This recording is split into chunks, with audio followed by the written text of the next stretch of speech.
السلام عليكم ورحمة الله وبركاته. أجمل وأحلى متابعين، ازيكم حبايبي؟ عاملين ايه؟ يا رب يكونوا بخير وصحة جيدة. ان شاء الله النهاردة هنعمل الفراخ بطريقة عبقرية وتتبيلة وهمية بالفرن، والنتيجة أحلى وأطرى دجاج مشوي. يلا يا حبايبي نسمي الله ونصلي على رسول الله ونشوف الفراخ المشوية اتعملت ازاي بدون دخان ولا فحم. وهنعمل سلطة المطاعم باللون والطعم والريحة. بس يا حبايبي اللي بيشوفني لأول مرة مينساش اللايكات، شجعوني باللايكات والاشتراك في القناة. نشوف الفرخة الجميلة دي اتعملت معانا ازاي. اول حاجة انا جبت فرخة كده حوالي كيلو ونص او 2 إلا ربع، يعني لازم نجيب الفرخة تكون صغيرة. بعد ما غسلتها هنبدأ نغزها كده بالسكينة ونعمل فيها فتحات، بحيث ان التتبيلة بتاعتنا توصل للفرخة وتديها بقى طعم التتبيلة اللي احنا هنعملها. وبعد ما غرزناها كده بالسكينة اعملي فتحات فيها كده بالسكينة ونفتحها بالطريقة دي.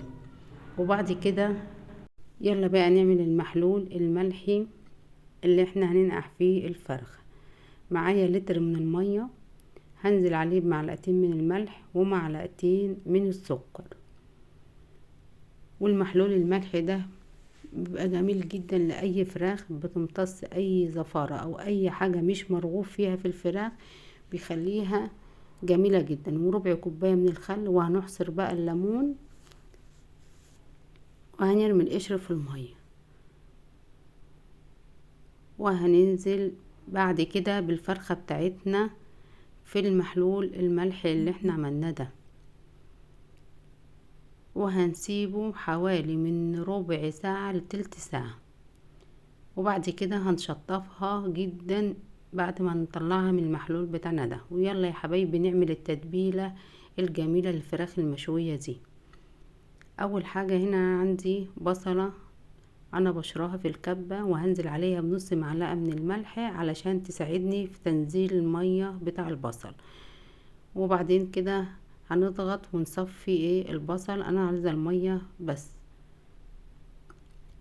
وهجيب بولة وهنزل بمية البصل،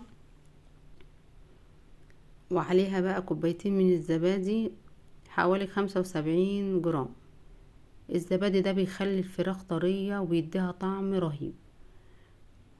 وبعد كده ما نزلنا الزبادي يلا ننزل بالتوابل بتاعتنا الجميلة. عندي معلقة من البابريكا مع بهارات فراخ، فلفل اسمر، بهارات مشكلة، بصل، توم باودر، والملح، وحبهان مطحون. وهنقلب كل التوابل دي، واي توابل انت بتحبي النكهة بتاعتها حطيها، هتديكي برضو طعم وريحة للفراخ. وهنزل عليهم ربع كوباية من الزيت. الزيت ده بيخلي الفراخ ليها لمعة. وهنقلب كل المكونات والتتبيلة بتاعتنا دي. خلاص كده تمام. بعد كده هنزل بعصرة من الليمونة، نص ليمونة كده نحطها عليها. ويلا ننزل بالتتبيلة دي على الفراخ بعد ما شطفناها من المحلول الملحي. هننزل بقى في الفتحات اللي انا مفتحاها في الفراخ، وهنا تحت الجلد. انا هنا محتفظة بشكل الجلد عشان يديني شكل جمالي للفرخة بعد مشويها. يعني احنا لما نغرزها ما نجيش جنب الجلد. وهنزل بقى بالتتبيلة الجميلة دي ونتبل التتبيلة في الفراخ. ادعكيها كده كويس وخلي التتبيلة تدخل بقى في قلب الفرخة بتاعتنا دي، تحت الجلد وفي اللحم ومن بره ومن جوه. واحنا هنحطها في التلاجة ليلة كاملة. كل ما بتسيبيها في التتبيلة كل ما تديكي نتيجة رائعة.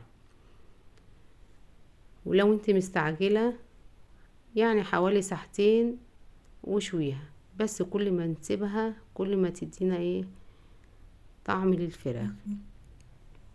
وبعد ما خلاص كده انا هحطها في التلاجة وهسيبها ليلة كاملة في التلاجة. وخلاص بعد ما سبتها ليلة كاملة، انا هنا عندي الشواية جبت صينية غطيتها بالورق الالومنيوم علشان ايه ما تتبهدلش معايا الصينية او تتوسخ، تبقى سهلة في التنظيف. وهجيب الشواية هدهنها زيت عشان الفرخة بعد ما نشويها ما تلزقش على الشواية، تطلع معايا بسهولة. وهنزل الفرخة بتاعتنا الجميلة دي، بسم الله ما شاء الله، تطلع معاكي فراخ جميلة جدا. وخلاص هنزل بقى بالتتبيلة بتاعتي دي وهغطيها بالشواية، وانا مسخنة الفرن على درجة حرارة 180. وهنسيبها نحطها على الرف اللي في النص ونسيبها بقى تستوي براحتها. هنزل بقى بنص كوباية من المية. المية دي لما بتتبخر بتخلي الفراخ معانا تستوي. وهحطها على الرف اللي في النص. وبعد نص ساعة شايفين الفراخة بسم الله ما شاء الله عاملة ازاي. يلا نعمل اجمل واحلى سلطة مطاعم. عندي هنا بصل، نحط معلقتين من الخل انا مقطعاه جوانح، وهنزل عليه بالتوابل بتاعتي. هنا عصرة ليمونة. هنعمل سلطة المطاعم بالطعم والريحة زي المطاعم بالظبط. وهنزل هنا بالتوابل، معلقة كزبرة، كمون، ومعلقة ملح، وهنحطها على البصل بتاعنا وهنسيبها حوالي كده 10 دقايق. البصل بتاعي هيدبل وبعد كده هنحطه على السلطة. احنا السلطة بتاع المطاعم بيبقى لها لون كده جميل. هنا عندي طماطمية انا بشراها وحطها ببولة، وهنزل عليها بنص معلقة من الثوم المفروم. وهنا عندي اي خضار انت بتحبيه للسلطة، هنا عندي جزر، طماطم، فلفل حراق، خيار، بقدونس. هنزل بكل الخضار بتاعي ده على ايه الطماطمية المبشورة والثوم. عندك خس، عندك اي خضار بتحبيه للسلطة حطيه. وهننزل الخضار بتاعنا ده في البولة،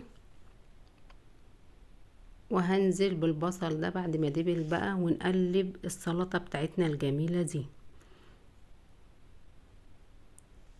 اجمل واحلى سلطة هتعمليها، اعمليها بالطريقة دي هتطلع معاكي جميلة جدا. وخلاص بعد ما قلبنا كل المكونات، هنزل بقى ايه بنص بكوباية مية، بس لازم تكون ساقعة. وهقلب السلطة بتاعتنا والفراخ بتاعتنا بسم الله ما شاء الله طلعت. هنا عندي بقى فحمة انا مولعاها، واحطها تحت الفراخ هتدينا ايه ريحة الفحم زي بتاع المحلات بالظبط. وهغطيها بورق ايه الألمونيوم. ايه رأيكم في الوصفة الجميلة دي؟ عملنا اجمل واحلى فرخة مشوية وسلطة المطاعم.